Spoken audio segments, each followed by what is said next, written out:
Hi friends, ಎಲ್ಲರಿಗೂ ನಮಸ್ಕಾರ. ಇವತ್ತು ಈಸಿಯಾಗಿ ಮಾಡೋವಂಥ ಒಂದು ಮೂಸಂಬಿ ರೆಸಿಪಿನ ನಾನು ನಿಮ್ಮ ಜೊತೆ ಶೇರ್ ಮಾಡ್ತಾಯಿದ್ದೀನಿ.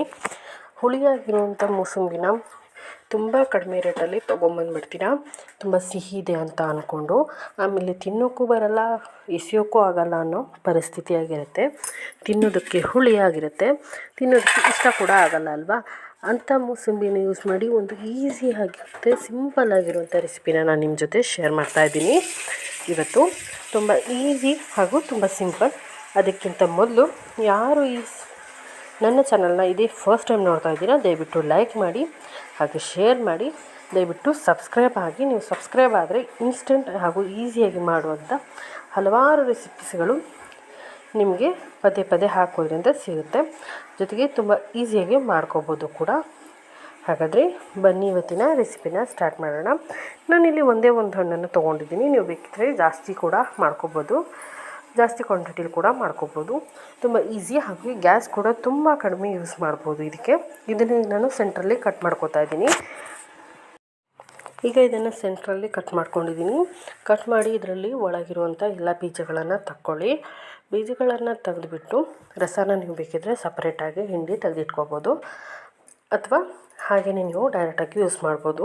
ಈಗ ಇನ್ನೊಂದು ಪುಟ್ಟ ಪಾತ್ರೆ ತೊಗೊಂಡಿದ್ದೀನಿ. ಪುಟ್ಟ ಪಾತ್ರೆಗೆ ಸುಮಾರು ಒಂದು 2 ಸ್ಪೂನ್ ಅಷ್ಟು ಕೊಬ್ಬರಿ ಎಣ್ಣೆನ ಹಾಕ್ಕೊಂಡಿದ್ದೀನಿ. ನೀವು ಎಣ್ಣೆ ಬದಲಿಗೆ ತುಪ್ಪ, ಬೆಣ್ಣೆ ಅಥವಾ ಬೇರೆ ಎಣ್ಣೆಗಳನ್ನು ಕೂಡ ಯೂಸ್ ಮಾಡ್ಬೋದು. ಹಾಗೆ ಸ್ವಲ್ಪ ಸಾಸಿವೆ ಹಾಕ್ಕೊಂಡಿದ್ದೀನಿ.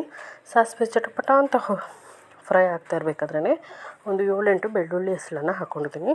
ಬೆಳ್ಳುಳ್ಳಿ ಕೂಡ ಹಾಕಿ, ಬೆಳ್ಳುಳ್ಳಿ ಕೂಡ ಫ್ರೈ ಆಗ್ತಿದೆ ಅನ್ಬೇಕಾದ್ರೇ ಒಂದೆರಡು ಹಸಿಮೆಣಸನ್ನ ಕಟ್ ಮಾಡಿ ಹಾಕ್ಕೊಂಡಿದ್ದೀನಿ. ಹಸಿಮೆಣಸು ನಿಮಗೆ ಖಾರಕ್ಕೆ ಎಷ್ಟು ಬೇಕೋ ಅಷ್ಟು ಹಾಕ್ಕೋಬೋದು, ಅಥವಾ ಒಣಮೆಣಸನ್ನು ಕೂಡ ಇದಕ್ಕೆ ನೀವು ಯೂಸ್ ಮಾಡ್ಬೋದು. ಹಸಿಮೆಣಸು ಚೆನ್ನಾಗಿ ಫ್ರೈ ಆಗಬೇಕು. ಹಸಿಮೆಣಸು ಫ್ರೈ ಆಗ್ತಿದ್ದ ಹಾಗೆಯೇ ಸ್ವಲ್ಪ ಕರಿಬೇವನ್ನು ಹಾಕ್ಕೊಂಡಿದ್ದೀನಿ. ಕರಿಬೇವು ಕೂಡ ಫ್ರೈ ಆಗಬೇಕು. ಬೆಳ್ಳುಳ್ಳಿ ಕಲರ್ ಚೇಂಜ್ ಆಗೋವರೆಗೂ ನೀವು ಫ್ರೈ ಮಾಡ್ಕೋಬೇಕಾಗತ್ತೆ. ಅಷ್ಟರಲ್ಲಿ ಯಾರೆಲ್ಲ ಇದೇ ಫಸ್ಟ್ ಟೈಮ್ ನಮ್ಮ ಚಾನಲ್ನ ನೋಡ್ತಾ ಇದ್ದೀರಾ, ದಯವಿಟ್ಟು ಸಬ್ಸ್ಕ್ರೈಬ್ ಆಗಿ, ಹಾಗೆಯೇ ನಿಮ್ಮ ಫ್ಯಾಮಿಲಿ ಫ್ರೆಂಡ್ಸ್ ಜೊತೆಗೆ ಶೇರ್ ಮಾಡಿ, ಜೊತೆಗೆ ಲೈಕ್ ಮಾಡೋದನ್ನ ಮರಿಬೇಡಿ. ಇದೇ ಥರದ ಆಲ್ಮೋಸ್ಟ್ ಎಲ್ಲ ಹೊಸ ರೆಸಿಪೀಸ್ಗಳನ್ನು ನಿಮ್ಮ ಜೊತೆ ಶೇರ್ ಮಾಡ್ತಾಯಿದ್ದೀನಿ. ದಯವಿಟ್ಟು ಅವುಗಳಿಗೂ ಲೈಕ್, ಶೇರ್ ಮಾಡೋದನ್ನ ಮರಿಬೇಡಿ. ಈಗ ಇದು ಫ್ರೈ ಆಗಿದೆ. ಇಷ್ಟು ಫ್ರೈ ಆದಮೇಲೆ ಗ್ಯಾಸ್ ಆಫ್ ಮಾಡಿ ಪಕ್ಕಕ್ಕೆ ಇಟ್ಕೊಳ್ಳಿ. ಈಗ ಇದಕ್ಕೆ ಒಂದು 2 ಸ್ಪೂನ್ ಆಗೋಷ್ಟು ಸಕ್ಕರೆ ಹಾಕ್ಕೊಂಡಿದ್ದೀನಿ. ಸಕ್ಕರೆ ಹಾಕೋದ್ರಿಂದ ಟೇಸ್ಟ್ ಚೆನ್ನಾಗಿರುತ್ತೆ. ತುಂಬ ಹುಳಿ ಇದ್ದರೂ ಕೂಡ ಬ್ಯಾಲೆನ್ಸ್ ಆಗುತ್ತೆ.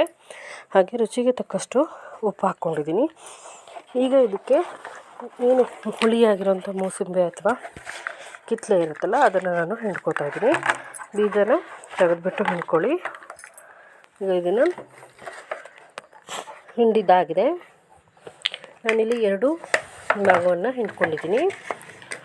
ಚೆನ್ನಾಗಿ ರಸ ಪೂರ್ತಿ ಹಿಂಡ್ಕೊಳ್ಳಿ. ಹಿಂಡಾದಮೇಲೆ ಇದಕ್ಕೆ ಒಂದು ಸಲ ಮಿಕ್ಸ್ ಮಾಡ್ಕೋಬೇಕಾಗತ್ತೆ. ಸಕ್ಕರೆ ಮತ್ತು ಉಪ್ಪು ಕರಗಬೇಕಲ್ವ, ಅಲ್ಲಿವರೆಗೂ ಚೆನ್ನಾಗಿ ಮಿಕ್ಸ್ ಮಾಡ್ಕೊಳ್ಳಿ. ಚೆನ್ನಾಗಿ ಒಂದು ಸಲ ಮಿಕ್ಸ್ ಆದ ನಂತರ ಇದಕ್ಕೆ ಬೇಕಾಗುವಷ್ಟು ಬಿಸಿ ನೀರನ್ನು ಹಾಕ್ಕೊಳ್ಳಿ. ಬಿಸಿ ಮಾಡಿ ತಣ್ಣಗಾಗಿರೋ ನೀರನ್ನು ನೀವು ಇಲ್ಲಿ ಹಾಕ್ಕೋಬೇಕಾಗತ್ತೆ. ತುಂಬ ಬಿಸಿ ನೀರಲ್ಲ, ಎಷ್ಟು ನಿಮಗೆ ಬೇಕು ಕ್ವಾಂಟಿಟಿ ನೋಡಿಬಿಟ್ಟು ಹಾಕ್ಕೊಂಡ್ರೆ ಆಯಿತು. ಈಗ ನಮ್ಮ ಈಸಿ ಮತ್ತು ಇನ್ಸ್ಟೆಂಟಾಗಿ ಮಾಡುವಂಥ ಹುಳಿಯಾಗಿರುವಂಥ ಮೂಸಂಬಿಯಿಂದ ಮಾಡಿರೋ ಇನ್ಸ್ಟೆಂಟ್ ಈಸಿ ರಸಮ್ ಇಲ್ಲಿ ರೆಡಿಯಾಗಿದೆ. ಇದು ಕುಡಿಯೋದಕ್ಕಂತೂ ಸಖತ್ತಾಗಿರುತ್ತೆ, ಊಟಕ್ಕೂ ಕೂಡ ತುಂಬ ಟೇಸ್ಟಿಯಾಗಿರುತ್ತೆ. ಈ ರೆಸಿಪಿನ ನೀವು ಕೂಡ ಮನೆಯಲ್ಲಿ ಟ್ರೈ ಮಾಡಿ, ಹೇಗೆ ಬಂತು ಅಂತ ನಮ್ಮ ಜೊತೆ ಶೇರ್ ಮಾಡಿ.